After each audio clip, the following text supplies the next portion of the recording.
I am so excited and honored to be the moderator and host of this panel, Aikido and Race. It obviously has been with me for my entire life, but there are people that have gone decades beyond that, have been doing work for years and years around this, and some of them are here to share their stories. I wanted to start by acknowledging that today is Juneteenth. If you don't know what that is, please research it. It is what folks consider the end of slavery, the official end of slavery, because after the Emancipation Proclamation, word didn't travel. Slaves in states that did not secede from the Union were still slaves. And so this was in Texas in 1865, the first celebration really of true emancipation, or hopefully the beginning of the end of emancipation. And so with that, I'll start with introductions. I will read the introductions that people sent in. It's a long list because these folks are amazing and incredible. After I finish your introduction, I'll ask folks just to say hi so that we can see your face and then go from there. First, I get to introduce one of my mentors. I'm so excited. Dolita Cathcart Sensei. Oi. She's amazing. Is an associate professor of history at Wheaton College. Professor Cathcart is a noted historian of African American history.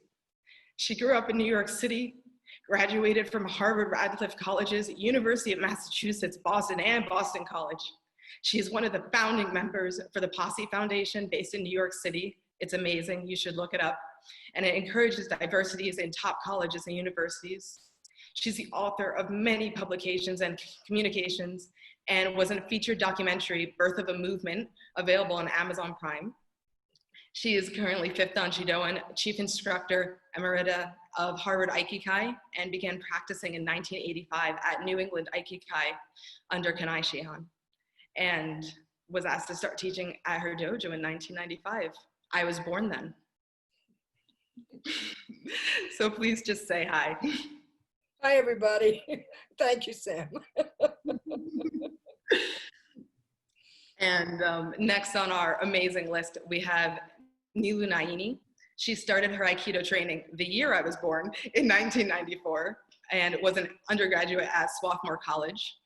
She started her Aikido training in the USAF and did intensive study with Yamada Sensei, Shihan, and Donovan Wade Sensei. And then in 1998, she moved to San Diego to study under Chiba Sensei. And in 2001, she co-founded Brooklyn Aikikai. Her Aikido travels have taken her to Brazil, Iran, Kazakhstan, and Peru. She currently holds the rank of Godan, 5th degree black belt, and Shidoan under Birinkai North America. She's also the chief instructor of Klallam Aikikai and executive director of Birinkai North America. Thank you for joining us. Thank you, Sam. Excited to be here. And just so you know, I was Uchideshi in New York Aikikai also for a short period. So yeah, that's amazing. Yeah. We talked about it a little before. Joining us, we have Tesfaye. Tekelu is the founder of Aikido Ethiopia, an action for youth nonprofit organizations in Ethiopia. Tess serves as the board chairman for the Institute for Social Advancement and has led a number of youth leadership organizations for the past 2 decades in Africa and the United States. Underscoring this work is his deep belief in and commitment to the power of youth and the arts to catalyze social change. He serves as and leadership coach at Strozzi Institute in Oakland, California, where he teaches embodied leadership and somatic coaching for adults. He's the martial arts director at Destiny Arts Center, where he teaches Aikido and other forms of martial arts, as well as gymnastics and dance to youth. He was awarded the Certificate of Recognition by the California Senate for his work in Aikido and youth development. Thank you for joining us. Thank you. I'm working with him on another project too, and I'm really excited to take some of his workshops. Actually, that's a little selfish, but they are amazing. And the final member of our panel is Yelitza Cuevas Sensei. She's a 4th Dan in Aikido and began her practice in Venezuela in January 2000. 3 months later, she had the opportunity to travel to Canada for 8 months, where she trained under Zimmerman Sensei at Toronto Aikikai, Zimmerman Shihan Sensei. And she moved to, she returned to Venezuela, where she continued training with Nelson Requena Sensei, and in November 2002 moved permanently to Toronto and has been practicing Aikido and Aikido at Toronto Aikikai since then. Over the years, her practice has been strongly influenced and shaped by her main teacher, Robert Zimmerman Shihan, and also by Kanai Shihan, Yamada Shihan, and other senior instructors. Thank you, Yeli. Thank you, Sam. Pleasure to be here. Awesome. I wanted to start really with the title of this panel, just asking, how has your skin color or race affected you in the dojo? And sharing some of those personal stories. I'll go ahead and give it a start.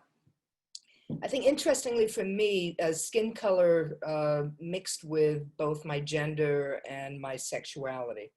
And the three of them weren't, I couldn't pick any one of them as the reason why I was treated a certain way, you know, by some. For me in particular, entering into New England Aikikai, that was done through my friendship, well, we were lovers, with Sue Hall.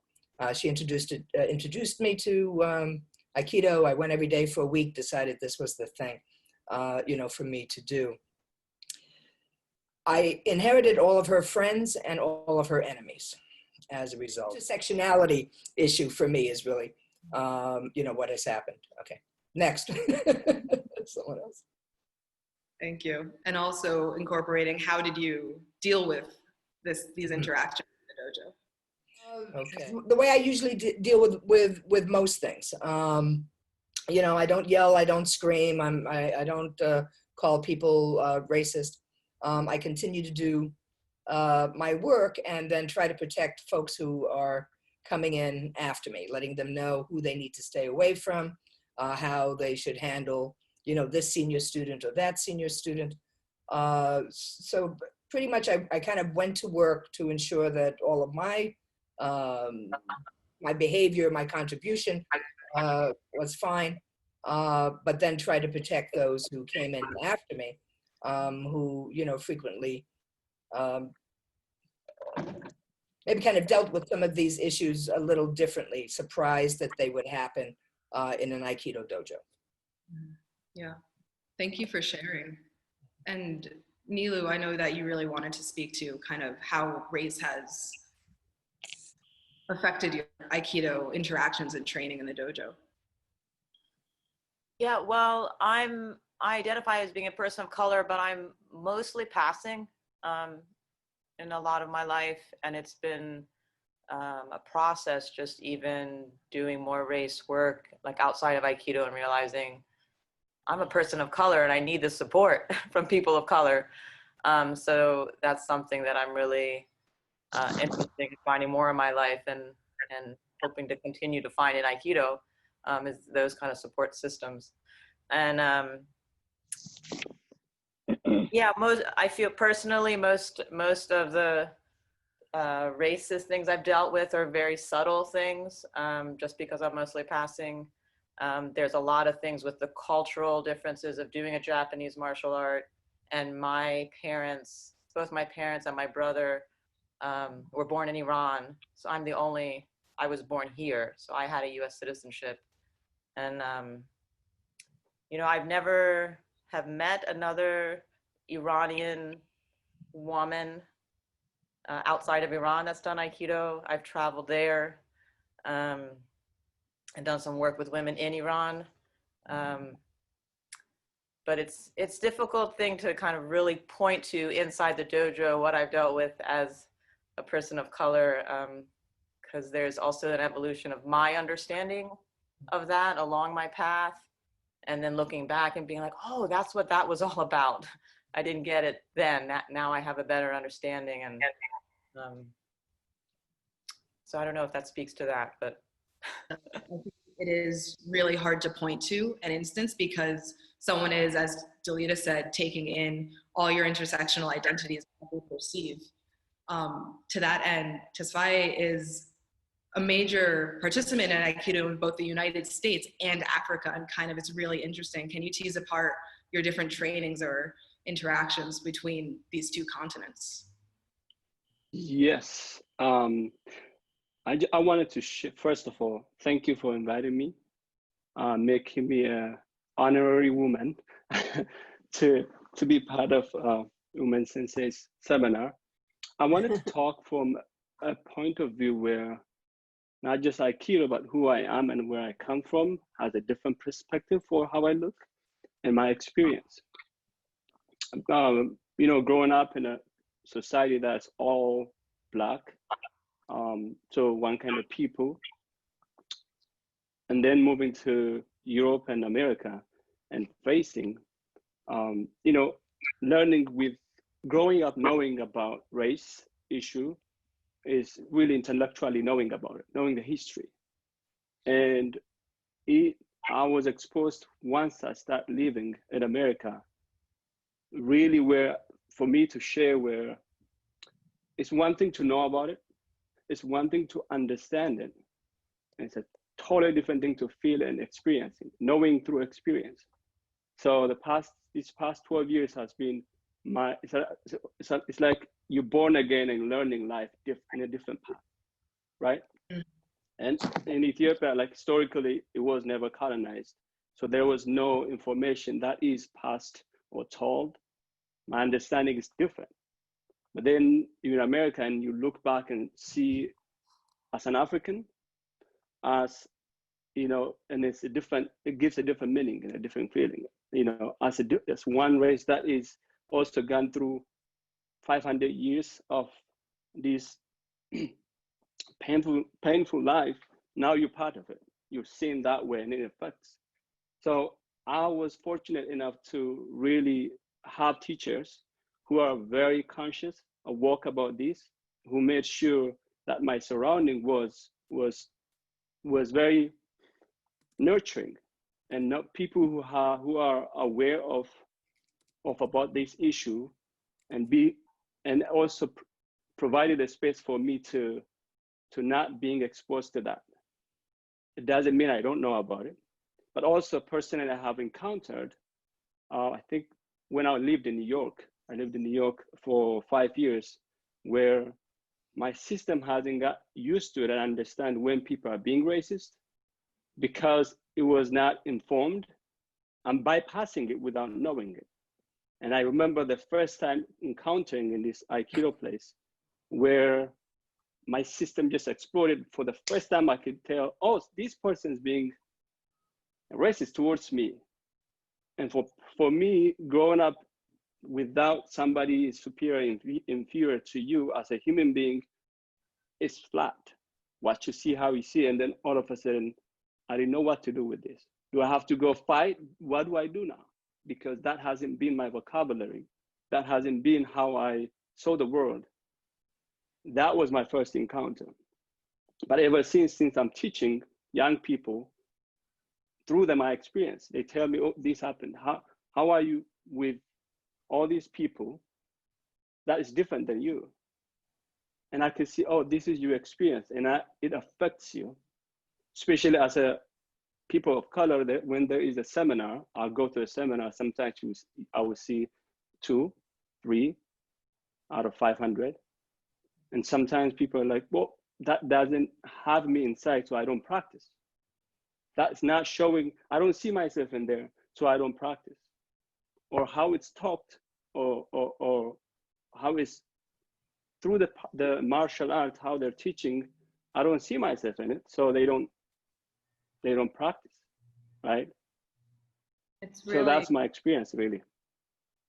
It's definitely a plane of awareness where, just like you said, if you're not trained in that from a very young age, you may not notice it. Yeli also was talking about a few things, just how she was often not aware of what was happening in kind of maybe the larger Aikido community. If Yeli Sensei wanted to speak to that a little bit. Yeah, I come originally from Venezuela, and although there is systemic racism there, I had the right skin color in a way. So even though for North America I'm no white, still in Venezuela I was no black, or I'm no black. So I did not really think too much about it. So I grew up with that privilege, if I put it that way. And because of the career that I chose, and it's something that I want to bring to attention in terms of your social location and your privilege, the moment that I moved to Canada, I became, in regards to Venezuelans, privileged. So, and my bosses here, my workmates, my sensei is originally from South America. So for the longest time, I was in this bubble. Like most of my bosses were people from different colors. I was in a bubble that I didn't really question anything at all. I did, when I was different, I felt exotic. So I would say that my experiences were very positive. I would say about 4 years ago, when I decided to change careers and I went back to school, that's when I started to get in touch with different concepts and start to understand about systemic racism, the structural barriers, and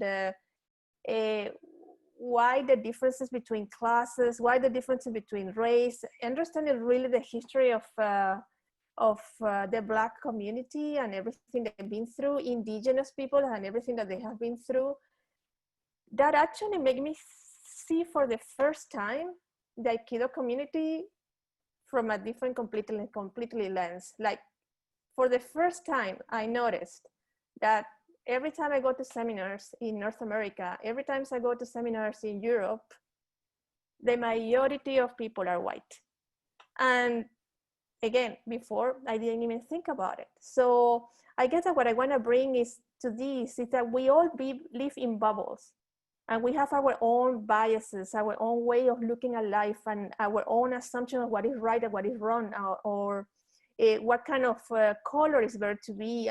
We are raised in different ways with different belief systems. But if we give ourselves the opportunity through Aikido practice to explore those biases, to explore the way how we see the world, we're going to start noticing the unbalance in terms of race. Yeah, yes, I want to talk about race because, as Dolita said and Sam said, it's very difficult to separate race from gender and from class. I mean, everything is so, it intersects, it's so connected. And that's what I want to bring. I'm perhaps one of the lucky ones, but this culture, the Western culture, is very individualistic. So you work hard, you make it.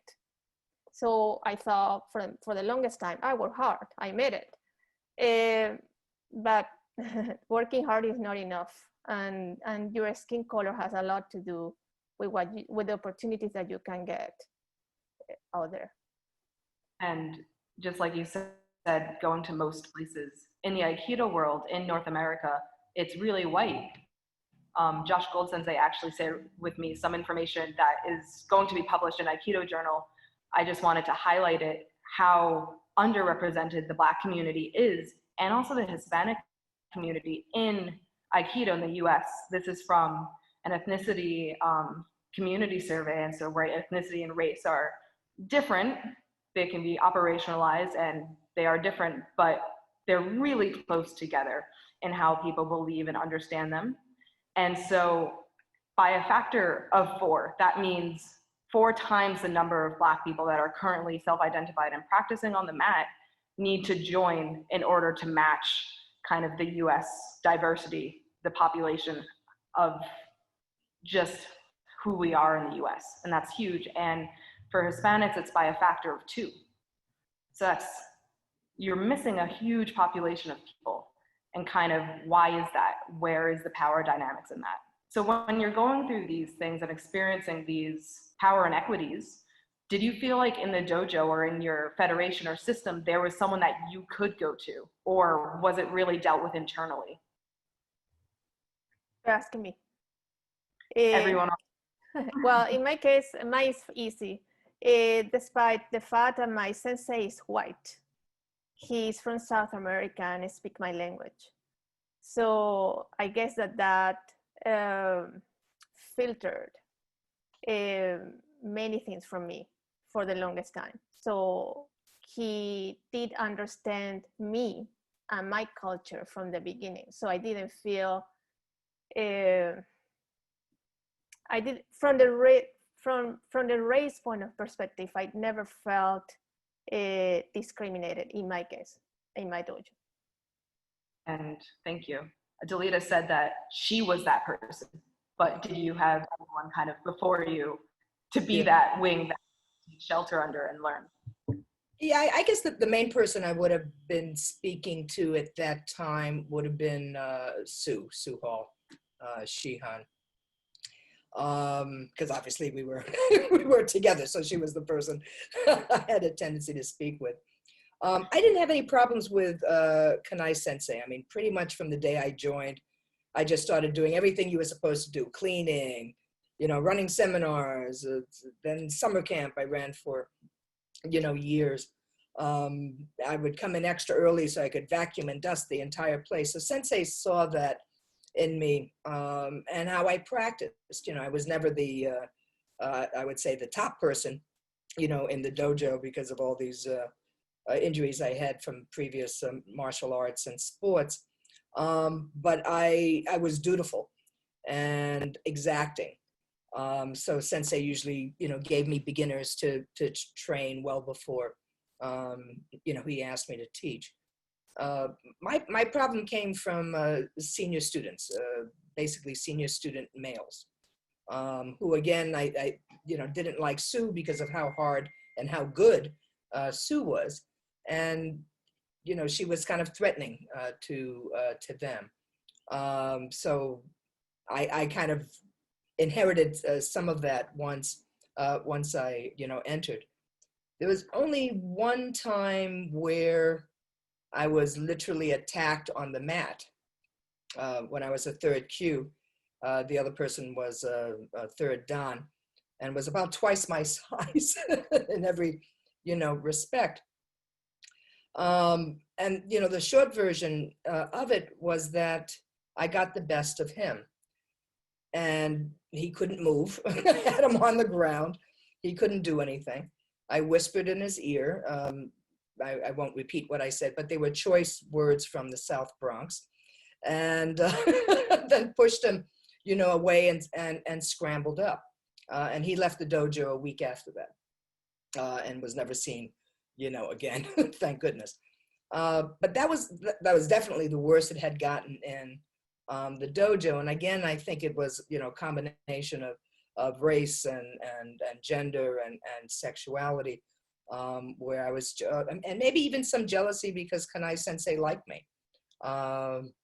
But it never would have occurred to me, even that incident, another senior student was teaching that day, never would have occurred to me to go to Sensei and complain about it. Again, these are the 80s, you know, so it's a slightly different way of maybe handling these things than I would do, you know, do so today. Pretty much the group that kind of Sue's clique, if you will, in the dojo, you know, and I were the ones who really tried to protect other women as they came into the dojo, you know, regardless of their sexuality or their skin color or class. If they were young and cute, they would get hit on immediately and nearly passed around.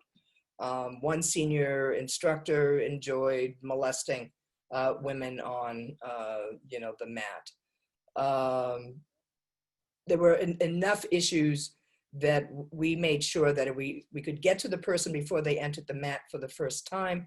We could give them an idea of stay away from this one because of this reason, stay away from that one because of that reason. But otherwise try to practice with as many people, of course, as you can. Sometimes we couldn't. And then we had to deal with someone crying, you know, in the women's dressing room, first day, you know, on the mat, and that senior student, you know, touched her inappropriately a number of times. As we know, most women frequently join a dojo because of how they had been treated in the past, you know, raped, molested, beaten, whatever the situation is. And to have something like that happen after you've done all your research on a martial art, and Aikido seemed to be, there it is, the perfect martial art, you know, for humane people. And then to have something like that happen was just, pretty disgusting. And still we never told Kanai Sensei, about those incidents. Sounds So like within that minority group is the support. And when it's so small, be it women or people of color within the dojo, you just don't have that support. So really, how do you stick with it? I mean, Neilu is the director of Biankai North America. Like, that is huge, and she's climbed because she's amazing. But what can we do for support from people that are coming in? Neilu, if you could. Yeah, okay, that's me. Yeah, it's like I'm trying to figure out where to start here. Yeah, I mean, it's true. As far as moving forward, if we do want to change the demographics, we have to create support systems. Just in the past year or two, just realizing the things I've gone through to try to listen to my teachers and just train and go to the dojo and just get this art into my body. And I hope I can make it through this without getting emotional, but I hope no one goes through what I went through. That's my hope. And at the same time, I'm thankful for everyone that's been there along the way to help me through my path.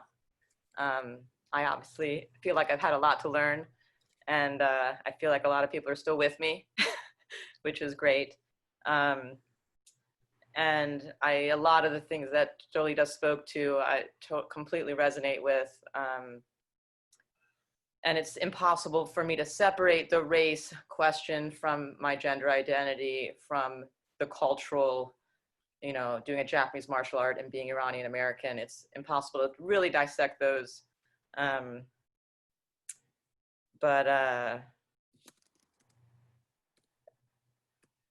think I've had help all along the way in certain ways. It's also because of it being white male dominated. I've been in situations that were very isolating because of what I grew up with, not knowing how to reach out when I needed it.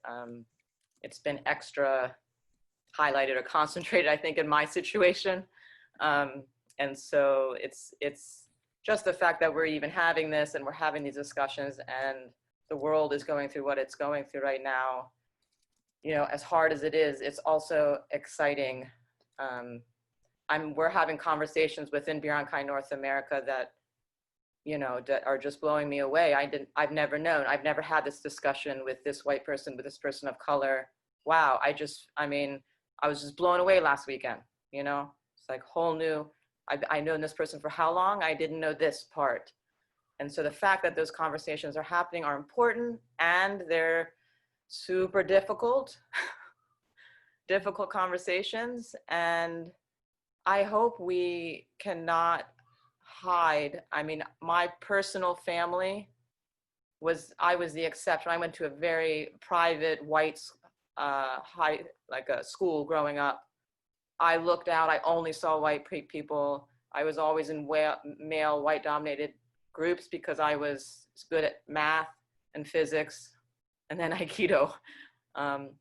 And so I always thought I was just one of them. And it's really important to, I think, dig deeper for me right now, because I want to hope to encourage everyone to see things and to really spend some time digging into this race issue, because the hiding and the not being able to see it all as something that we're all in together,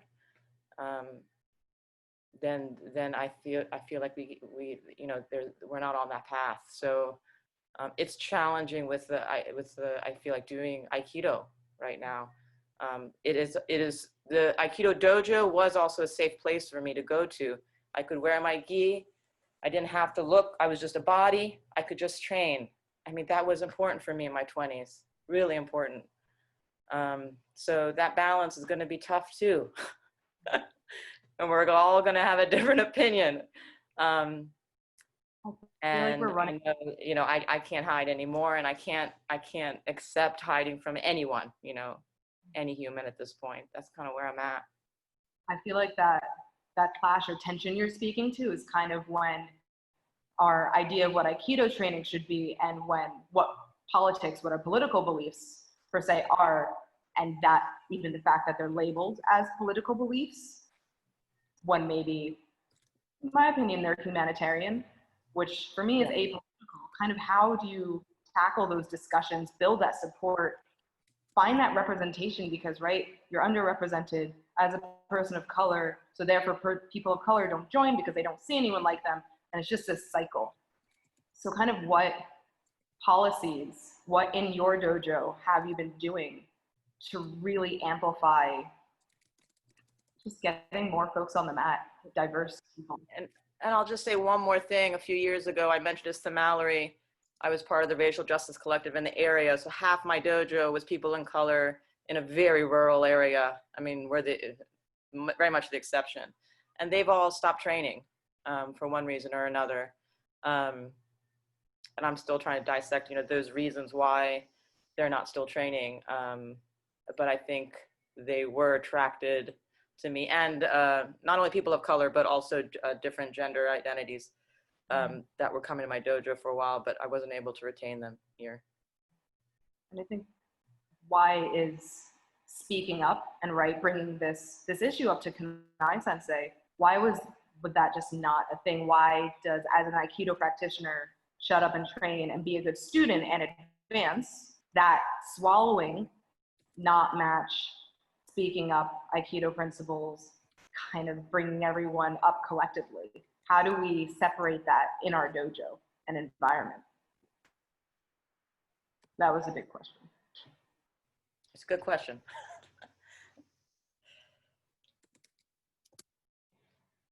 Well, we also have to think that, sorry, no, go ahead. Go ahead. Race and class and gender, everything is connected, as we said before. And, many dojos have classes a certain time at night, right? For example. And like here in Canada, same in the United States, people with lower social economic status, they are people of color or immigrants. And many of those people have more than one job. So just by that, it's very hard for them to go to class. So just that fact. Even if the people at the dojo are no racist, the structure as is doesn't allow for this group of people to participate. So it's something for me to think about. Offering different class times so that people can be more flexible. And I think also a different price scale. I'm sitting here and I'm thinking, we have an organization that traditionally Japanese that waits for people to come to it. I remember many conversations with Kanai Sensei about wanting to do more advertisement, try to get more people into the dojo. And he was really set against it because it's like, if they want it, they'll find it and they'll come here. And that's not working so well anymore, I think, in dojos, at least around this country. So we might want to consider something a little differently.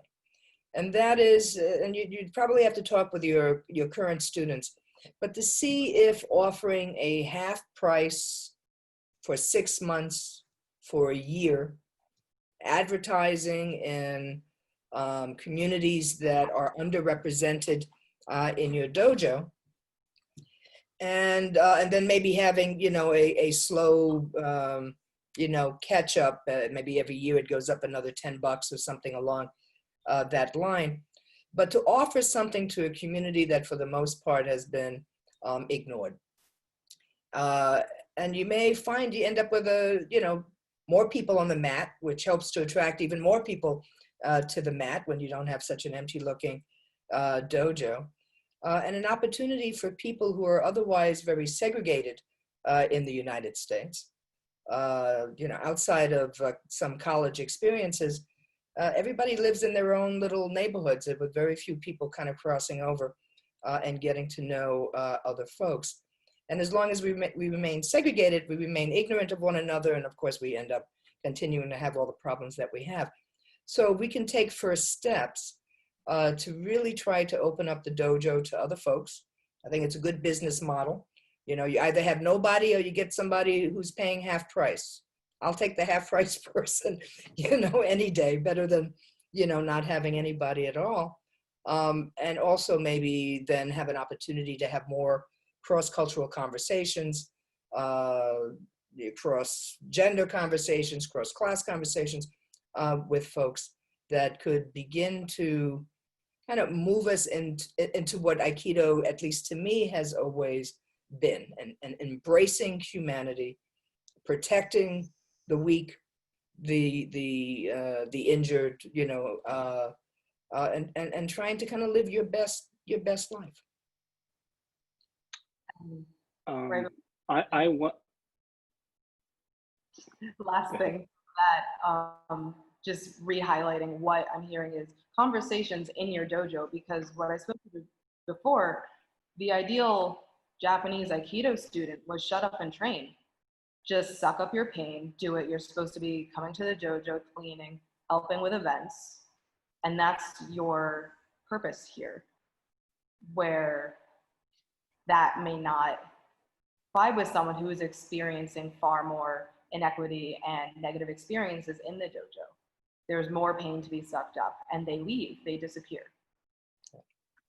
Just wanted to highlight those conversations happening in the dojo all the time, because they need to. Yes, now you. Thank you. Thank you. I wanted to take like a 2-step back. I want to go through the first question you did and the second one and this one. Like really, for me, being in Africa, and I'm the highest ranked in East Africa, have dojos up to 5-6 countries where it's the same young people, the same color. At the same time, it doesn't mean there's racism affecting. I'm fortunate enough to have people, a support group who are going out of their way and knowing and being awake of understanding of this race issue, that I'm in a position of power where I can make decision and affect. It doesn't mean I did not encounter also racism.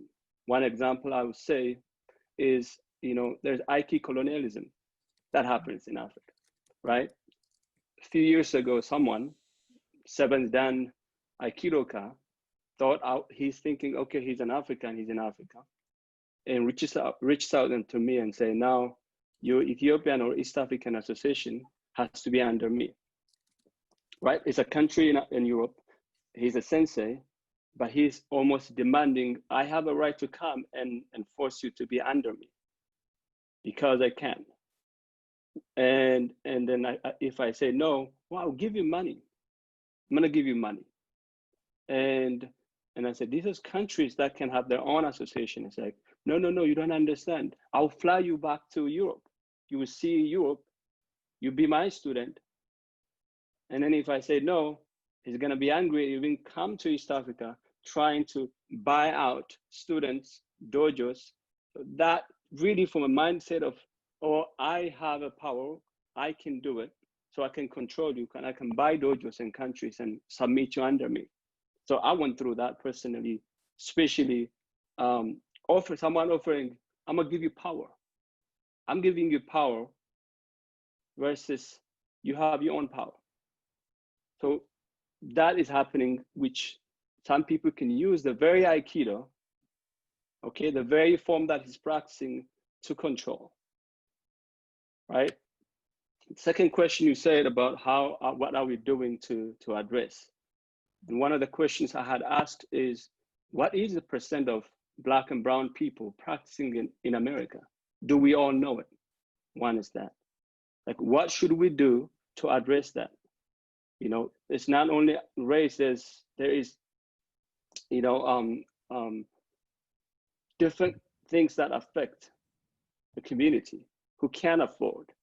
One of the things we're doing here in Oakland is we are partnering with the city, nonprofit organizations, and not just have a dojo and wait for the students, but go to a community where Black and brown people or students, where they can't afford, but you can find a way with a nonprofit or a city and get funded and go and bring Aikido to them, to where they are.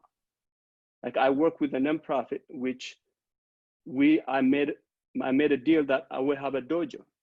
There's a dojo where kids can come and practice, and it will be a scaling, a sliding scale that they pay. And I will go to schools, mostly Black and brown, and I'll teach Aikido. And because of that, we have up to 700-800 students learning Aikido who would not afford if it was, this is how much you pay, and I can't come to your area, who can only afford can come, they wouldn't have that opportunity. So for Aikido saying, oh, people are not coming to my dojo, or they can't pay, you can take one step. You can find a way. There's all kinds of resources that you can affect this, the next generation of Aikido to be all inclusive. Thank you. Thank you. So it is really speaking those young people, going to them. I was on a different panel, and I love what Honor Moye said. He said, take your dojo and move it to the hood. What's blocking you from doing that? You can go to these places and get new, amazing, wonderful students that are really wanting to learn to apply Aikido to their lives. You can bring your dojo there. Yeah, I'd like to give an example just to back that up. I was certified to teach. I wanted to teach in inner city, so I had a master's in education to teach math and physics. And my plan was to use that in the inner city. And so when I was student teaching in Philadelphia and going to, majority Black, it was a high school. I started a club there and taught there and brought people from the dojo, a very tall, white, blonde, blue-eyed, another instructor with me one day on the on the train. I forget now what it's called in Philly, but on a train, it's all Black people to go there to teach, and to bring it into the schools, to reach out, because the challenges are real as we're seeing right now.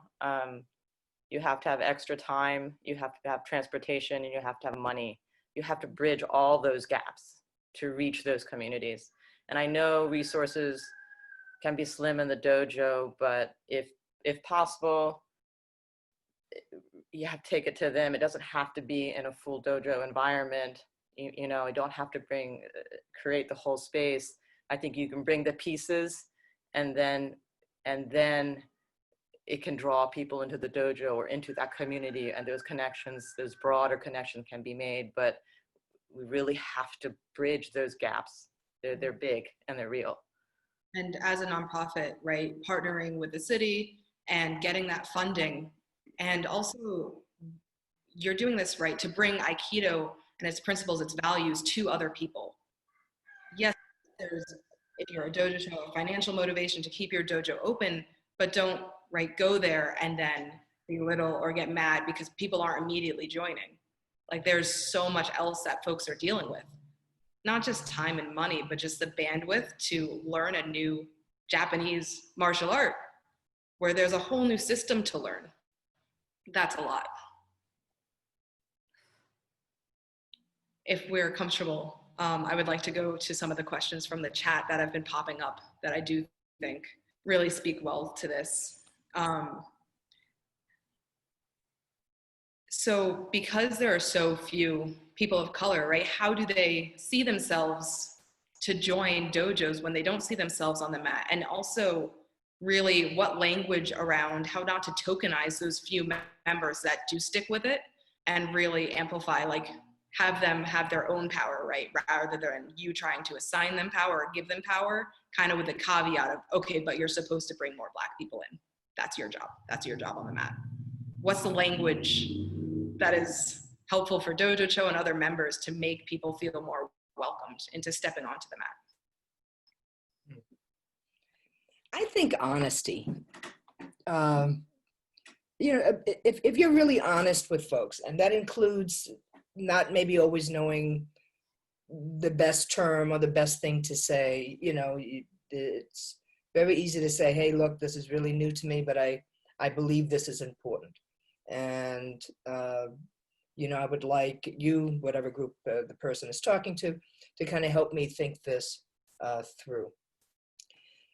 I have found, at least in my life, that when kind of folks take that approach, they are given a lot more leeway than someone who just decides, I know it all, you know, it's going to ignore everything, certainly is not doing any research to kind of figure out, you know, what the past history is or any of that kind of stuff. And, you know, not surprisingly, they tend to put their foot in their mouth a lot and tend to turn people off as opposed to bring people in. So, you know, we can talk about what language you use and the tone of your voice and all that stuff. I would say if people really kind of hold on to the philosophy of Aikido, remove their own ego, right, from it all. We know that the art is hierarchical, you know, but we're also here in the United States.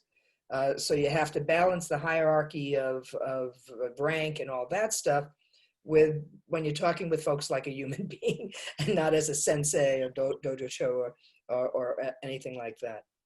And be honest, you know, I mean, if you're ignorant of the, again, the history, just say so. I really don't know this stuff. This is what I'm doing to try to get to know this stuff, right? Don't stay ignorant. You know, please give me any other suggestions of things I can, you know, read or see. But I think that our dojo can't wait for me to catch up, right? So what can we do as a dojo? I think it's, you know, though it's happened to me throughout my many careers that I'm the only Black person in the room. So of course, you know, I get dragged into anything having to do with, you know, people of color. And that's a burden. It's a burden in a college setting, in business, you know, wherever you are, to always be the spokesperson for all people of color. So don't just pick on the person of color. Certainly try to include them, you know, in, but have it as an open discussion for the entire dojo. Somebody in the chat wrote that, you know, the leadership really sets the tone. I'm paraphrasing. And that's key. So you can't have a little side conversation on the side with the 1 or 2 students of color you have in the dojo. Hey, go recruit more folks who look like you and bring them in. That's not going to go over very well. But have it, and this is a perfect time right now, you know, to have these discussions, even if they're all Zoom discussions because we can't meet face to face, but to begin to have some of these conversations in your own dojos. Let's talk about race. You know, what are the issues? What are the misunderstandings? What are the fears that people have? How can we do better?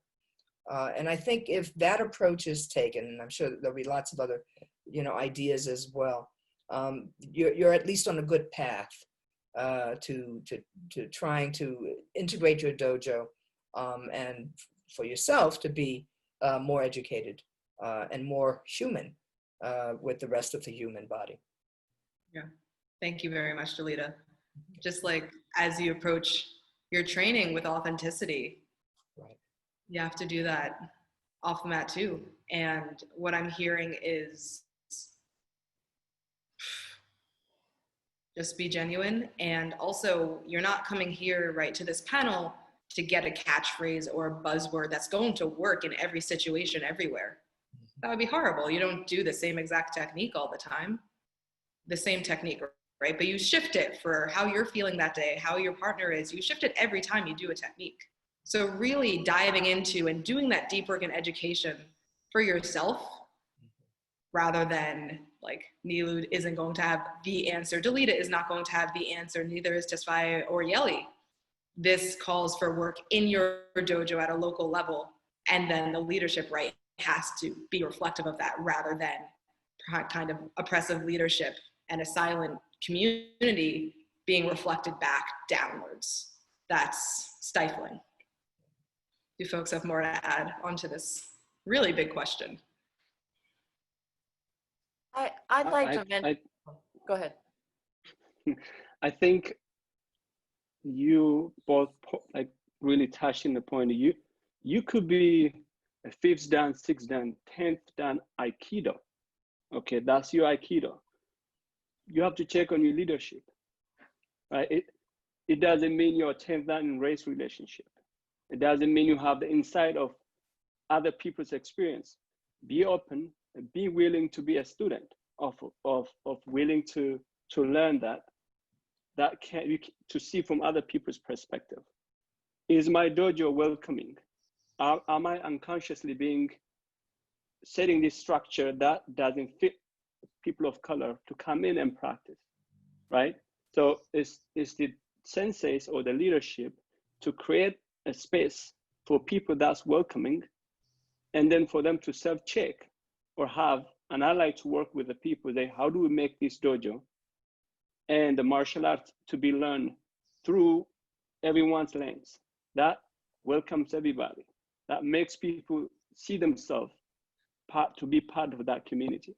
So I think building that leadership. Thank you.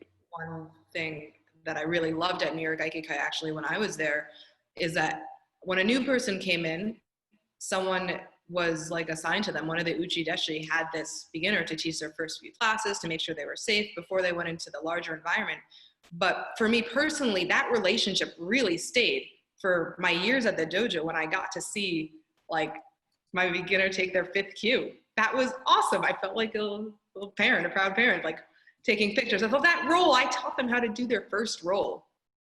That buddy system, that relationship, showing that it really is this person reaching out to you in this dojo community is huge rather than just walking in and feeling unsupported. That may be a good system.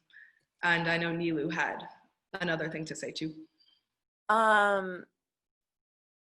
Yeah, I'm just thinking back, to when I couldn't hold down a full-time job to support myself.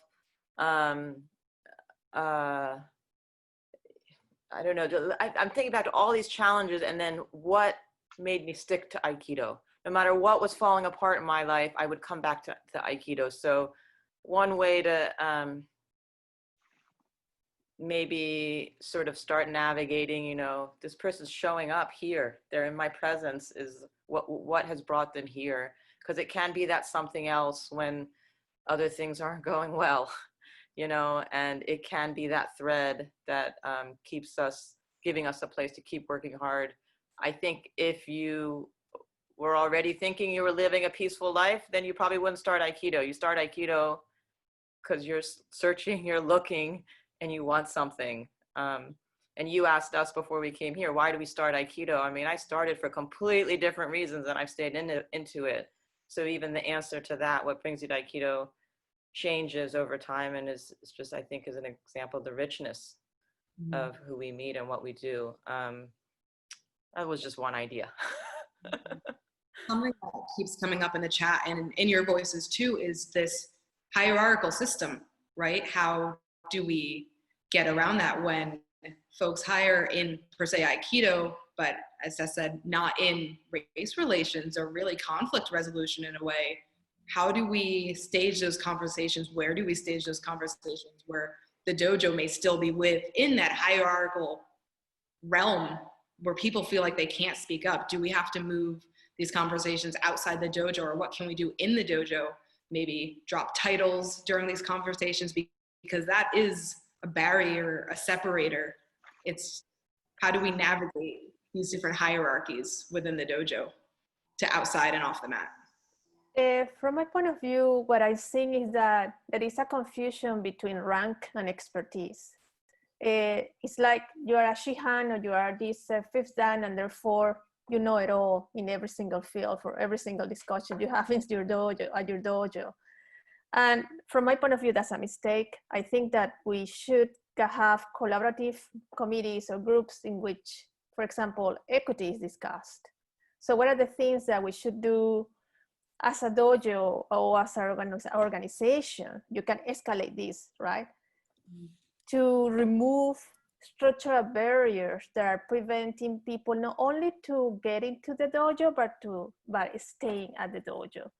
And I don't think that the sensei, even if the most willing person and no races, whatever, is going to have all the answers. So you need collaboration, and you need to be open to that collaboration. If that could be, if we were willing to separate that hierarchy of Aikido all times, I think that doesn't apply anymore. If we are willing to separate, respect the rank and the Aikido abilities, but separate that from the other needs and address the other issues, maybe we could get a different change, a change in the positive direction. I wanted to share one thing. Go ahead. Sorry, did I stop you? Oh, I just wanted to re-emphasize that all tied up in ego and rank, and how it is also your job, right, to drop that ego for people to really come forward and meet you as a human. And also, we're all on the mat, off the mat, learning from each other as humans, because everyone has something to offer. Yep. Yeah, I wanted to say, I think the sensei knowing and being aware of that, like for my sensei to come and say, what's your assessment, right? What do you think of that? That's opening for me to share from my point of view, to also sometimes say, how would you do that? There is a learning that is not just my expression, there's other people around me learn. I come from a very hierarchical society, community, right? And it's not a black and white race issue, but it doesn't mean there's no gender, there's no class issue. So one of the things I do, okay, there is Aikido in hierarchy, like hierarchy in Aikido, but also in my society. How do I change that? Aikido can be that platform to even change it. So some people are taking it, oh, this is how it is, I'm gonna continue this way. Versus, no, Aikido for me was a platform where I can have a dojo. A kid can come from a different tribe, even if they have conflict, even if they have war, that's the place of refuge for him to come and see and talk to the other part of tribe, different language. Kids can come from upper income family, but street kids. So that is the place where Aikido is building a platform for them to be human and see one another in practice, versus you also can flip it and use just a hierarchy and to keep your power. And it's how are we really implementing Aikido? Are we doing it for it to make us all one family, as all Sensei envisioned? Or are we using it just, this is what all Sensei culture was? Yeah. Yeah, definitely from what I've been reading and listening to, just collaborative dojo meetings and really digging deep in what that is. Collaborative is not we sit in a circle and one person preaches and other people feel like they can't speak up, but actively making that space for everyone in your dojo to have a voice, pulling people up to the forefront in whatever medium they're comfortable. Maybe it should be once a month, folks can write a letter to the head instructor or the dojo show or coded discussions, but it has to go past, class time is from 6:15 to 8:30. That's not enough space or time for people to really bring forward what's happening. And truly, this balance between a hierarchy and collaboration, finding that and working that in your dojo, reinvestigating, if you have an inclusivity statement, who's working on it? How many people know about it? How public is it? I'm thinking also. Yeah. You know, I think I've been reading on the chat various comments about hierarchy and thinking of how I dealt with it, you know, in my dojo, and realized that I dealt with it by ignoring it. I mean, I was always respectful to, you know, Kanai Sensei, but I think one of the reasons why he liked me is that I didn't treat him like he was on a pedestal. I treated him like he was a regular, you know, person. Where, you know, of course I bowed and what have you, but if I disagreed with him, I told him so. And, you know, we had some major disagreements, and it never seemed to affect my position, you know, on the mat, because those disagreements didn't affect how I thought about him, you know, and his training. And you could probably ask Yamada Sensei and get, you know, a similar thing. Yes, Dolita. That I was not the kind of person, I wasn't looking for anything. I think maybe that's key, right? You buy into the hierarchy if you're looking for something, right? Folks who trained to become black belts, and that was the thing. You know, they become a black belt, now they're, you know, they're everything. And begin maybe strutting around the dojo or something along that line. And for me, testing was never a big deal. I'll get to it when I'll get to it. I wanted my Aikido to look like I was moving up. I didn't care what my rank was. And, you know, it seemed to at least work, you know, for me. It works for me where I work at Wheaton College. It works for me, you know, here, that no one doubts I have authority when I'm standing in front of the mat or if I'm in a classroom, but it always feels collaborative. It always feels relational. I mean, this is at least what my students tell me all the time. So unless they're trying to get on my good side, I'm not going to believe them. And I think a big piece of it is that I never really let the rank, the hierarchy, any of those things affect my ego, how I thought of myself, how I thought of myself in relation to, you know, the larger organization or, you know, or the dojo. And I don't think it's very easy, you know, to do that. I think being of mixed heritage, you know, so Sam, you might, you know, get some of this, you know, as well, where you never fit in any place, right? not everybody is willing to claim you, you know, particularly when I was growing up, you know, in the 60s. And that meant that I couldn't look outside of myself for support, you know, or outside of the family anyway, for support. I had to create that support in me and in the relationships, friendships that I made, you know, with others. But it also meant not letting, you know, those slings and arrows that are definitely coming your way anyway, affect my sense of self. Who I thought I was, you know. So I never grew insecure about my position, because if I may use some choice language, I didn't give a fuck about it, what anybody else, you know, said, you know, about me or believed about me. I'd let what I could do speak for itself, you know, and then just try to be a friendly person, you know, to anybody. Thank you. I think that's a really long path where you can exist as a confident and amazing person in yourself and then still wanting, right, per se, that hierarchy or that society to be reflective of your amazingness and acknowledge you as a person, as a human. It's time for us to close, but I really wanted to finish kind of with what Dolita said. In what world is your sensei not a person? Every person on the mat is a human and really should be respected as such. And every person has a voice that they deserve to use and have space to say and use. Thank you so much, everyone, to the panelists, to this seminar, for hosting this panel. It's been amazing, and we'll definitely make this available, this recording available for more folks to revisit and continue the conversation, because it does need to happen in your dojo. Thank you. Thank you, Sam. Thank you, Thank you, Sam. Thank you, Thank Sam. you all. Thank you, everyone. Thank you. Bye, everybody. Thank you. Bye. Thank you. But before you all go, first of all, let's just take a minute and breathe and just go, wow. I mean, this is really something. Thank you all so much. Thanks to our panelists. Thanks for everybody for being here. Thanks for all the questions and comments and engagement. This is new, this is good, this is different. We're going somewhere. We really are going places. And I think we just want to stop and really honor that.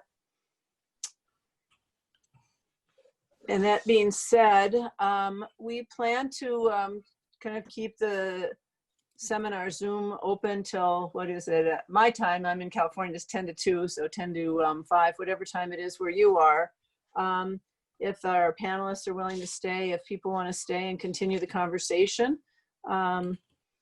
Yes, I see some heads nodding. Yeah, good.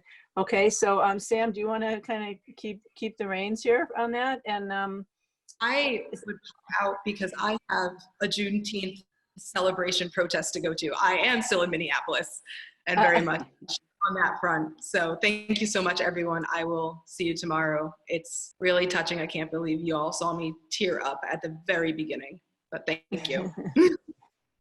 Take care, folks. well, thanks for going out there Thank you, Sam. for Thank us. you. And yeah, Yeah. we go with you too. So others want to stay? We can certainly do that. Mal, are you here? I'm sure somewhere. Yes. I have to start dinner, so I have to Okay. If you got to go, feel free to go. And just again, thank you so much for being here. And I'll stick around if people want to stay. I see that Yeli and Tess are willing to stay for a little bit. And yeah, we can look at and if you want to unmute yourself and ask a question, I think we can do that. Jamie, Yes. I could just follow up to what Dolita's last comment was about the inner world, outer world. I couldn't really trust myself because of what I grew up with a lot of verbal abuse from my father and derogatory things. So looking in was always not a good place to go. I didn't have that trust that Dolita had. So when I went to Chiba Sensei's dojo, he said, "Would you like to stay for meditation?" And I really wanted to say no, but I had to say yes. And that that combination that he taught his teachers to have, not only with the body arts, with the weapons, Iaido and Zazen, was really something that helped me a lot. It was challenging from the first day I sat on, but I don't know. I just want to say that inner world is also important, and having those skills or being able to offer something like that to look in can sometimes be important. But it's it's hard for me to trust myself deep down because of my upbringing. Thank you. Yeah, for sharing that. There are so many factors at play. Yeah. Yeah, we're all unique. And the thing is too, that there's so many factors in play for the sensei, and having gotten into a position of power. Let's not forget that, that also plays in. Yeah. Yeah. Hello, everyone. My name is Karina, and I would just like to thank the panelists especially. In my dojo in San Francisco, I'm fortunate to train with Nado Sensei, and he had trained directly with O Sensei, and I really appreciate how the founding principle of Aikido is integrated in his teaching. I've learned from Nado Sensei a lot about listening and Aikido being a communication tool. And I'm wondering, among teachers and everyone, how is Aikido being, how is Aikido taught in your dojo as a way to improve communication?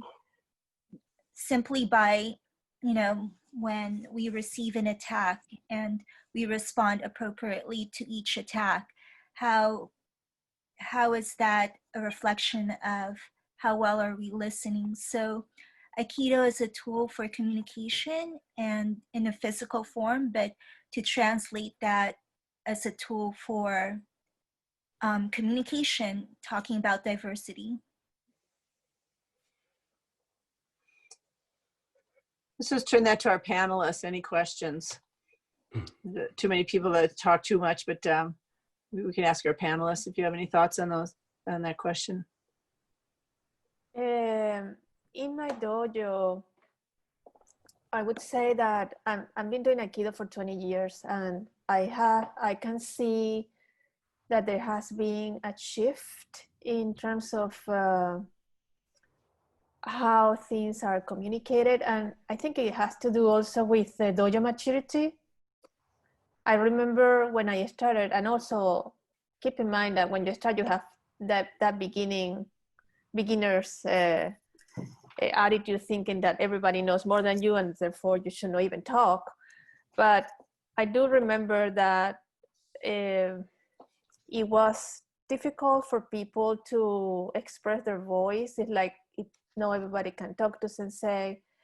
And yet over the year, I saw a shifting in my Sensei. I saw how people would sit down next to him. He has a chair that we call the Sensei chair, and they would talk to him about different topics and personal things that had nothing to do with the dojo.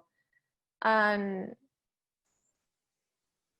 I cannot speak about what went through him, because he's been going through his own situations and other things, but I do feel that something shifted. And I also feel that I changed as well. And I haven't felt that kind of difficulty to communicate, but still I do see that every time a new group of people start, it doesn't come easy for them to connect directly with Sensei because of that culture that not everybody should talk with Sensei. But as senior students, I can see that it's up to us to facilitate that connection and make the atmosphere more open, so they can feel the trust increases and they can, talk and express their voice. I think for me, it's a commission. How you communicate, is it happening with the dojo? But like, to even like, this talk is about Aikido and race, right? There are people, Aikido should not be mixed with the politics, or Aikido is not politics. We want to keep Aikido as a form. That side of it too. While the way of Aikido is to reconcile the world and make the world one family. That's the code of the founder. Yet, that is really being political from my point of view. There's a radical way of saying we're seeing a human one family, and what's getting in the way? What is getting in the way of that foundation or foundational declaration of the founder, that it is political? It's politics, whether you like it or not. Anything that's happening in your dojo, anything that happens in your community, in the nation and the world, if that is, how is my training, how is my my teaching supporting and helping the human race to become one family? Anything that is not helping my practice, driving towards that, that's opposing the fundamental point of Aikido. My point of view is that we have to have a question. And some people say, oh, I'm in a place of safety, right? I'm living in this high place where I don't get into violence, nothing touches me, so I can focus on the spirituality and ignore the body. Like, maybe you may practice only that, and where someone who's living their daily life is about what would happen to them when they walk out. How do they communicate? How do they use that Aikido in their daily life? For them, it could be, oh, I'm learning how to handle conflict. And my conversation and my learning is going to be towards that, mentally, physically, spiritually. How do I practice to practice conflict? It doesn't mean it's violence. I can live because that's my life. That's how I'm exposed to the world. And teachers could say, how do that practice and that teaching, that communicate, serve us to become one family, as O Sensei stated? That's my take on that.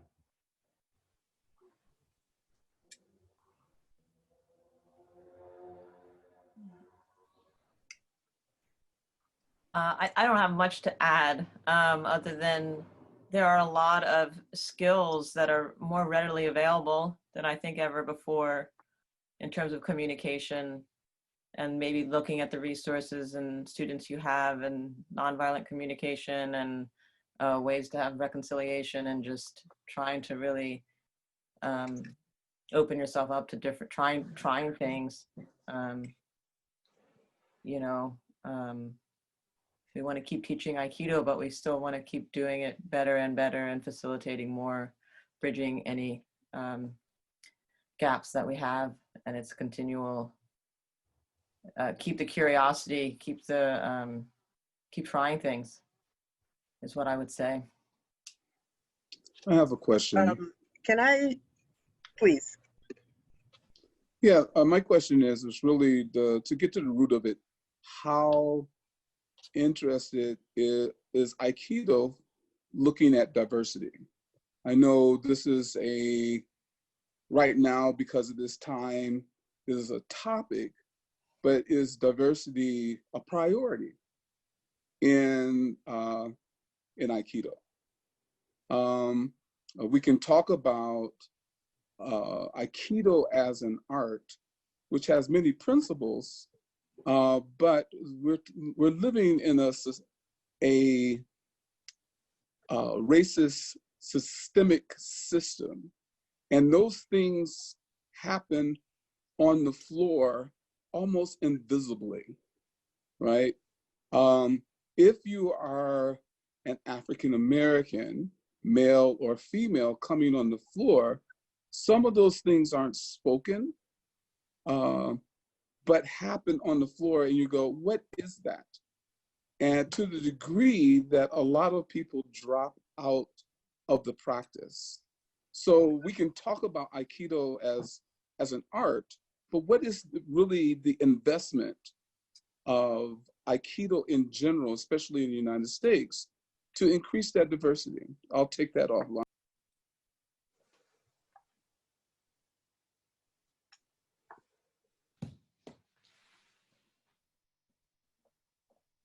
I can That's only a real, I think it's been said already, but you know, there's my teacher always talks about small Aikido, big Aikido, and the fact that we don't have the dojo in a bubble.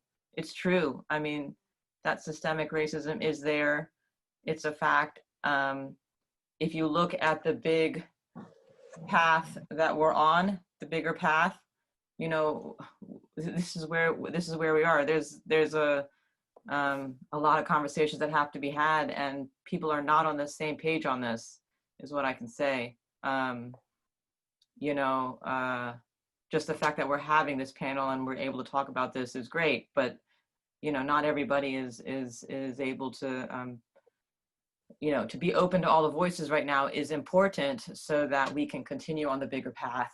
And the dojo is going to have a little mini version of anything we're living in, and it's it's only it's a place you can come to practice, but it's not going to be void of all those things.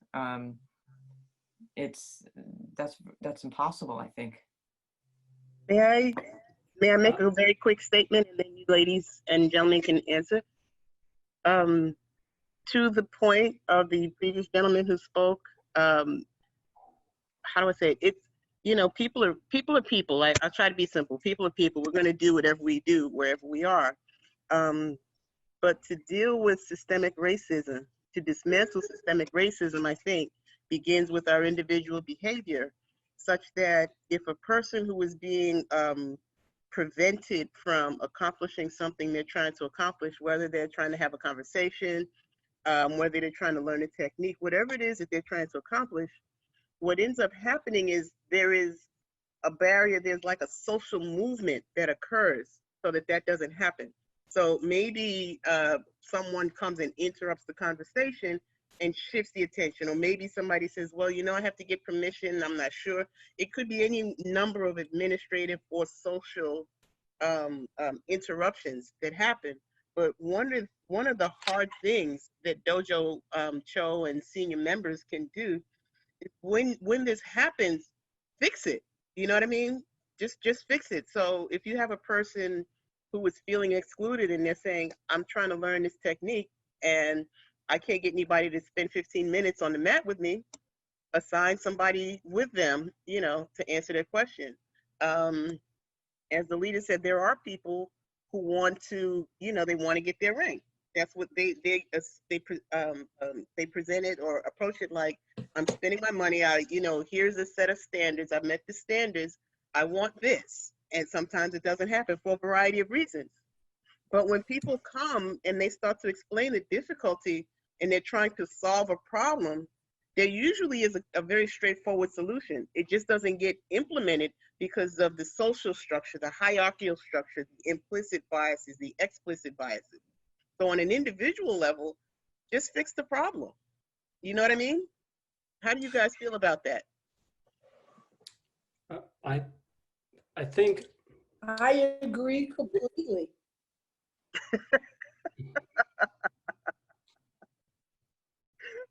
I think it's, for me, it's, yes, it's individual, it's all collective as well.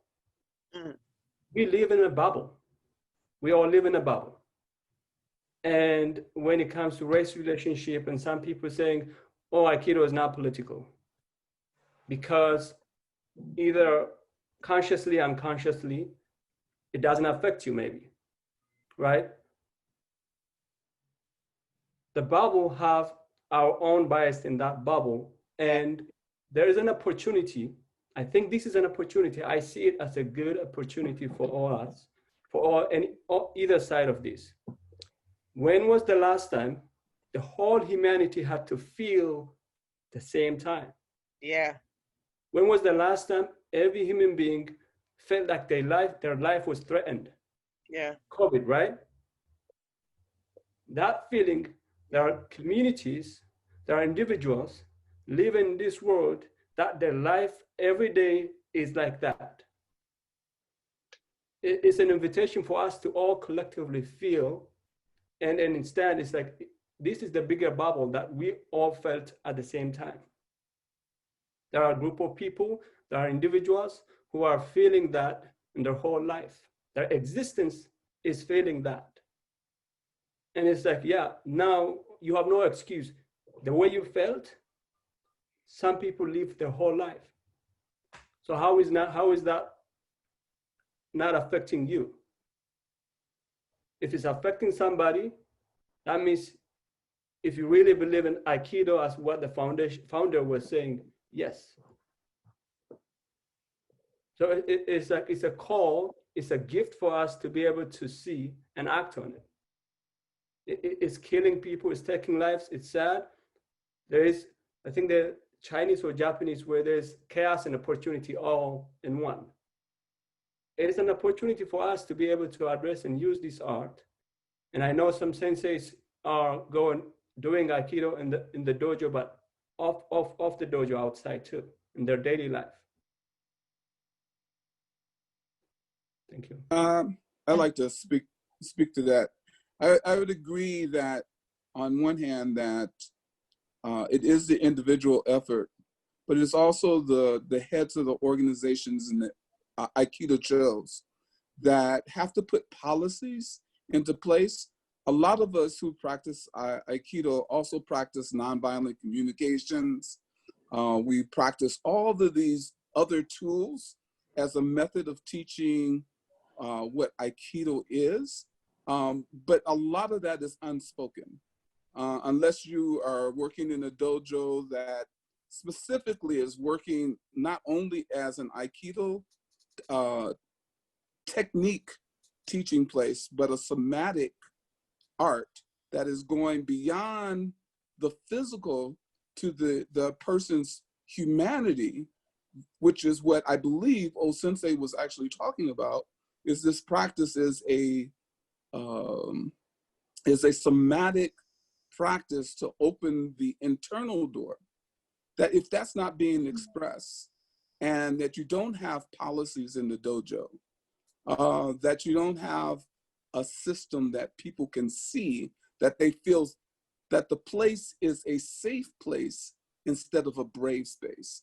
And having practiced since 1978, a lot of the dojos that I've entered in have been brave spaces. So you either have to defend who you are as a Black male, I can speak for that, and there's a certain amount of fear associated with it because as a Black male stepping into a dojo that's predominantly white, it's not seen a lot of times. And so when you enter into the dojo, there is this discomfort. So These are the type of questions and situations that one should look at. And it has to be, the whole idea of systemic is within the system, right? And if as a dojo cho or as a teacher or a head of the association, you have to eliminate it from the system and actually provide policies and practices that will eliminate it. The individual themselves cannot eliminate a systemic problem. And it's from the inside out, because the problem is actually happening coming into the dojo from the outside in. Yeah, I would I would definitely agree. I think I need to be clearer insofar as to say that individuals can take an individual responsibility to not participate in a systemic problem. As a side note, you know, I used to be a corporate governance chick, so when you start saying policies and procedures, I'm like, yay! But it has to be enforced. It has to be respected. It has to be believed in. I see these things all the time, and then I watch the people who implement these procedures just chuck it right out of the window. And so, you know, whomever happens to be the less represented population in that dojo, you know, they catch hell. You know, and as an individual, if I stand up to be an ally just to make them feel better, you know, to show some empathy, some compassion, some form of connection, you know, then we catch hell. So that's all I wanted to say, that, you know, as we approach to break down systemic and infrastructural problems, you have to approach it from inside, from outside, from all sides. And the collective group has to agree that they just won't agree to behave in the way that the community wants. Do you know what I mean? There are certain words that I'm trying to avoid, but if, you know, people agree to a particular behavior, and so once you don't agree anymore, it's like training as an agreement. So once you say, you know what, we want a new agreement, and behavior, people will follow along to a point. But thank you guys for listening and responding. I want to point out, as we talk, what actions should be taken, but also to present people who are going out of their way,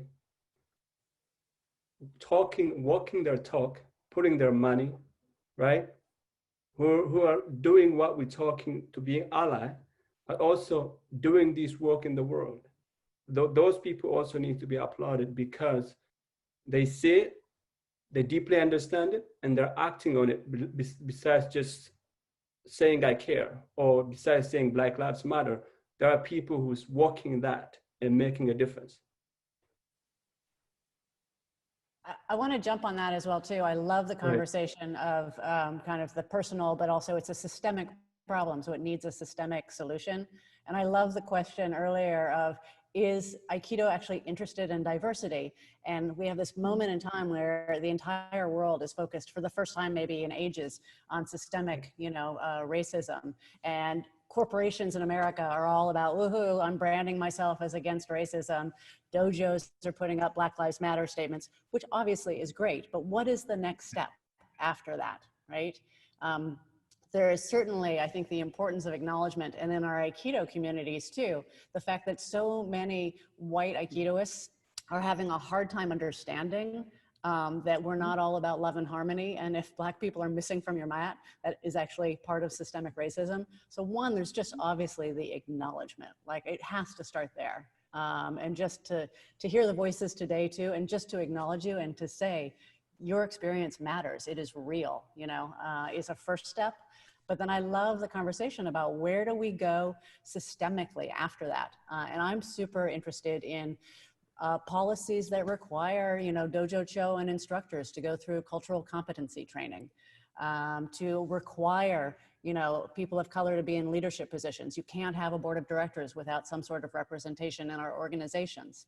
And then I totally want to ask you, Tess, because I actually think the systemic part of, do we bring our dojos out into communities of color? Do we go to community centers? We have this incredible opportunity with youth development. Like Aikido was meant, I think, as a perfect vehicle for teaching principles of nonviolence, Martin Luther King's agenda to young people of color. Like we have a whole population that is just primed, I think, for the kind of training that we offer and figuring out what kind of systemic programs like that we can be instituting. So I'd love to hear more about what you are doing in your youth community center about that.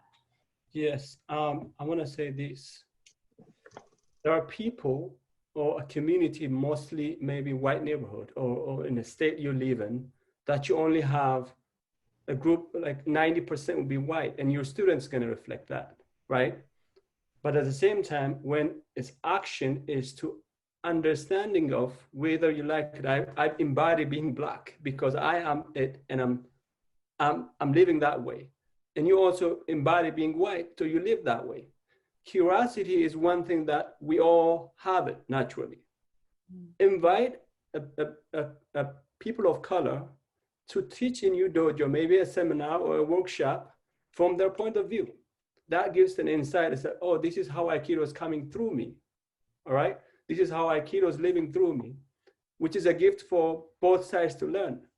One example I'll tell you is, like we did a seminar in Ethiopia 3 years ago, where we brought Aikido senseis and also elders together.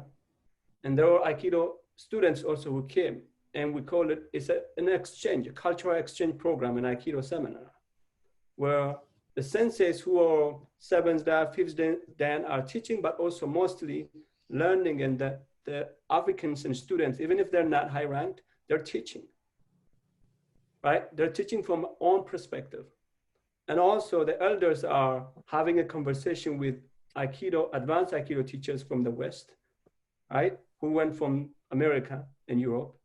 And the tribal leaders and elders are talking, Aikido is about peace. It's about conflict resolution.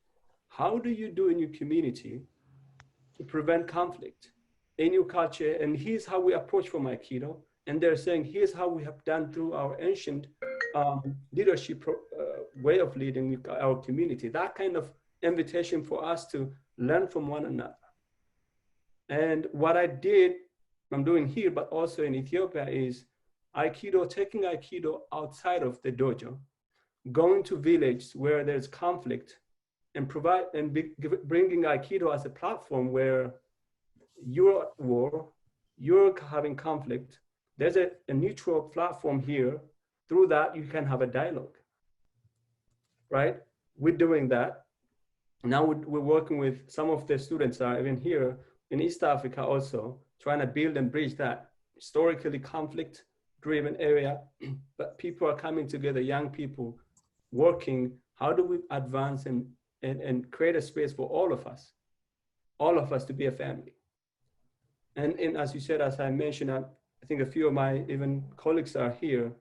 We're working with nonprofit and had their mission to go to provide arts for people of a community who can't afford, community who wouldn't have a chance to learn Aikido, going to a place or inviting young people to come. And even if they can't afford, there's a sliding scale, they can come and have a place, a space to practice. And we are going to the schools where the community also can't afford, so we can team up with a nonprofit and offer.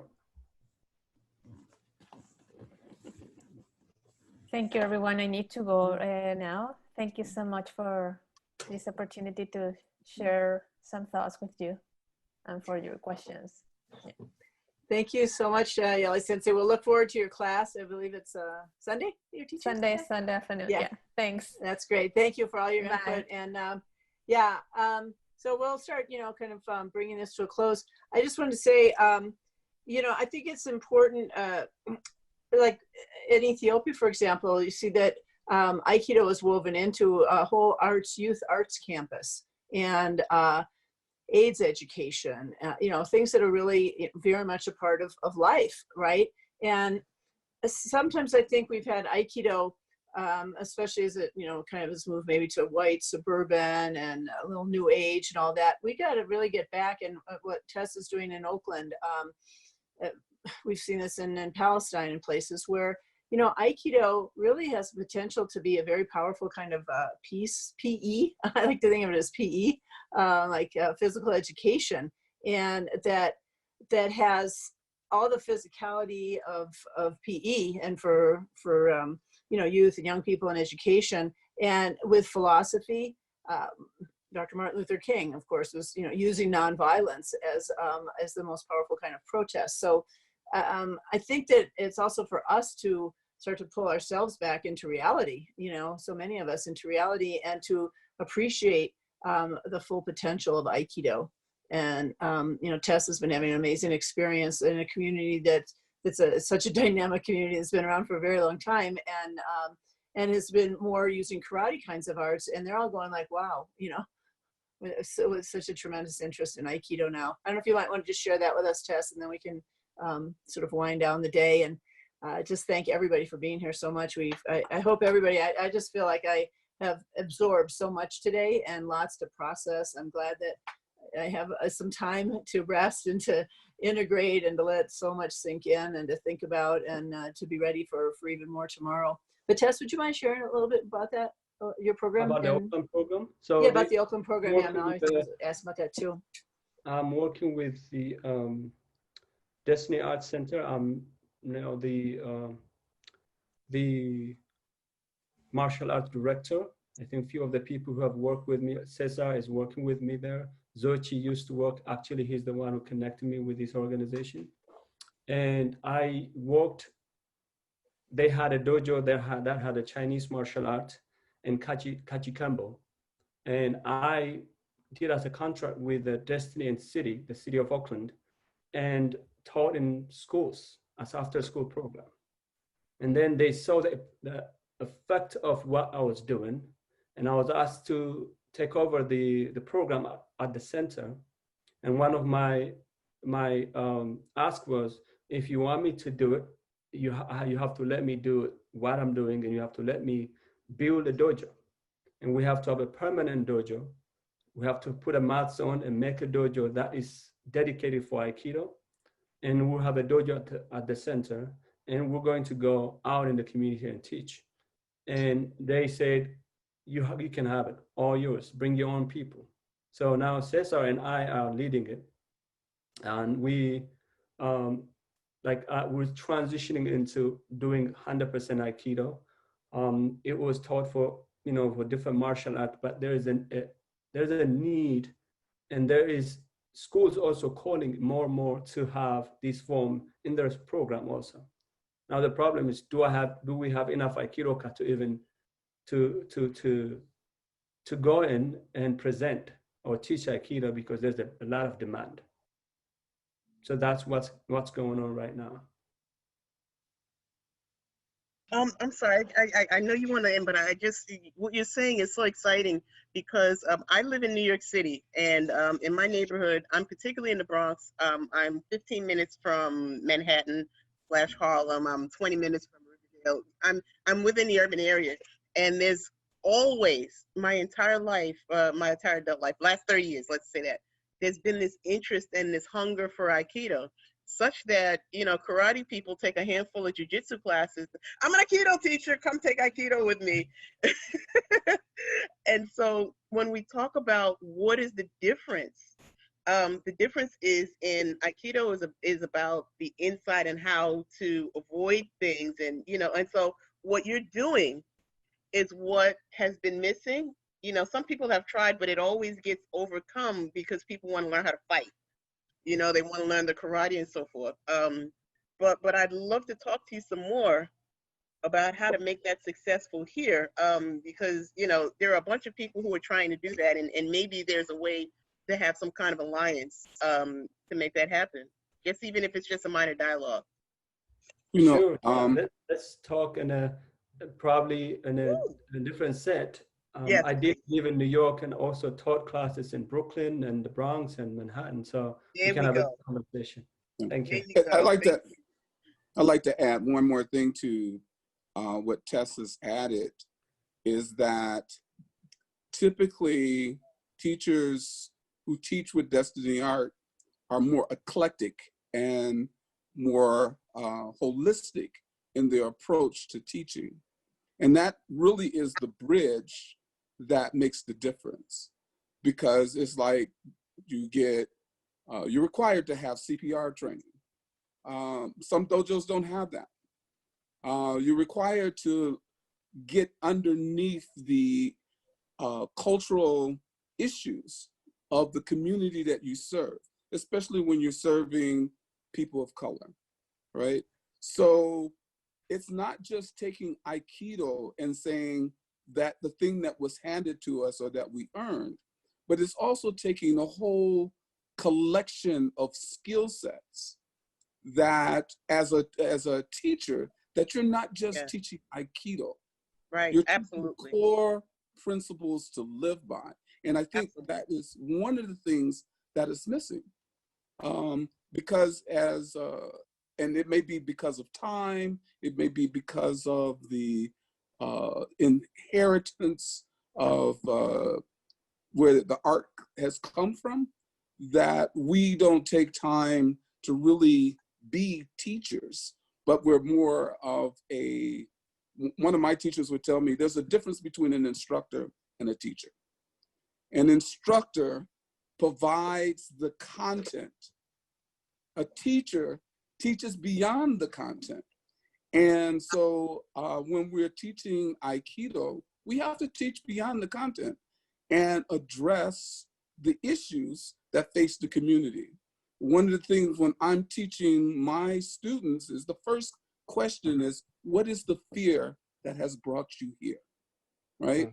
And that adds into the conversation, because that actually pulls under this the systemic fear of in being in their neighborhoods or being in community. Everyone has a fear that is bringing them to the practice. And if we don't understand that fear, how can we actually tap into and create change or transform? And so those are the things. It's really important to have this eclectic training and not just going in with Aikido. If I could just jump into this briefly, I've had the pleasure of working with Tesfaye very closely at Destiny, and the pleasure and the challenge of doing that work. And something that has been brought up and touched upon by Jamie Sensei and by Sam earlier in their class was this idea of going back to the body, going back to the roots, going back to the really grounded, more maybe realistic structures within Aikido and the principles thereof or therein. And I find that the language a lot of us use, and I've done Aikido for 20 years, I'm a Mexican-American young man in the Bay Area, in Oakland. And my experience reflects what a lot of the people who've shared is that I'm almost always the only one on the mat who's not white. And so the language I've heard over the years has always been this stuff about peace and loving harmony, and Aikido's this way of unifying with the universe, which is beautiful language, but it's inaccessible. I find, I've said this a lot over the years, that Aikido is not relevant or necessary outside of conflict. And I have found that Aikido, and people who do Aikido, very often have a major problem of spiritual bypassing. That being a term that refers to this clinging to these ideals and these like, oh, I can't lower my vibe to a level where I can get into the really ugly nitty-gritty work. I'm trying to focus on peace and harmony and connecting to the universe. And you lose the part that makes you human, the part that allows connection to other people. And for people who live in the inner cities who have these fears that Xochi just brought up, to sort of go into a space where, as Jamie Sensei put it, it's suburban, it's white, it's the culture of that sort of environment. And to have this background where your day-to-day life is You know, maybe I don't know if I'm gonna get pulled over today, and that might be it for me. Or, you know, if you're a kid, you get getting beat up for lunch money, whatever it may be. There's this conflict that's constantly present for so many of us. And so to enter into a space where the language is, oh, make enemies or make friends out of enemies and love, happiness, peace, and joy, it's not relevant. I think the power for Aikido really comes from being able to step into the conflict and bring yourself and bring your embodied self and bring that peace and joy and harmony within your body, and cultivating your ability to hold those things inside the conflict rather than sort of getting off the line and passing it by and escaping like so many of us want to do because it's easy and it's not scary. But that's part of what needs to change. Well, of course, Janice, yeah. Thank you. Cesar, thank you for bringing that up. Yeah, thank you. As I mentioned earlier, and I've heard many people mention it during our conversation, Aikido is a platform. And how can this platform be utilized in connecting with others so that the principles of harmony and peace and nonviolence is concretely practiced while we are training? So for example, if there's a ski attack and the practice is kotogeshi, when you receive the ski attack, you move into tenkan, you apply kotogeshi. How do you move with your uke in that situation? Do you turn your head before your uke is with you? You know, it's those concrete terms that can be applied and be explicitly talked about while we're training so that the principle of harmony and peace is right there. And we can express it through the form, through the platform of Aikido. And I really appreciate people who are going out to the communities, Cesar, for what you do, because in Oakland, young Black boys need this practice. How do they keep their center in receiving an attack? For example, how do they keep their center if they are confronted by police? These are some things that can be explored on the mat. And again, thank you for going out to these communities. Thank you. Yeah, we're not teaching saying, oh, we're teaching peace. Or to say an absence of conflict is peace. You know, we're teaching how to practice conflict. It's like, how do you practice conflict? How is conflict done well? Mm-hmm. Because your life reflects that. How do you emotionally, physically approach it? So you're not living the spirit only. You live in your body, mind, spirit goes through daily life with that conflict. And it makes sense to do Tenkan in the dojo and live that and then go your life. But for most of people, that's not a choice. How is my dojo work on the street? It has to be effective for me to buy into it. It has to reflect my real life, my real struggle, so it can serve me. So that's where we're not just gonna talk about it and then make, as Cesar said, fancy words, but not embodied. I just want to say that, yeah, thank you for that. I wanted to say that Xochitl and I just had a very short private conversation or exchange, and he said, you know, this is a good beginning. And my response was, wow, it's like it's taken all this to get to the beginning. Really, we are so at the beginning, I think. And at least we're at the beginning. Wow, yeah. And that we're having these conversations. So many places aren't even having them. And we've even seen there's people who object to the fact that we're having this this panel, you know, and why even bring this up, and what are you talking about? I mean, and virulently object. It's amazing. So, but it is a beginning, and we also need to, you know, most of us, I know for myself as you know, a white woman, that, you know, this is a beginning, and to know that we are at the beginning in our dojos.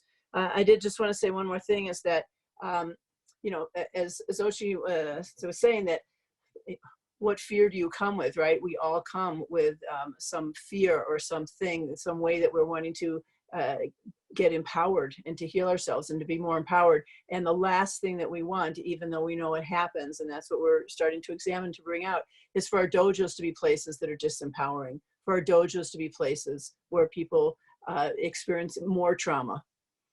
And so I think that's what we're starting to talk about and to air out and to bring out in the open, and to say, well, what changes do we really need to make in the ways that we practice, in the ways that our dojos are structured, where they are, how, you know, the opportunities that happen, the treatment that people get, and that we give to one another, and that happens from top down and all.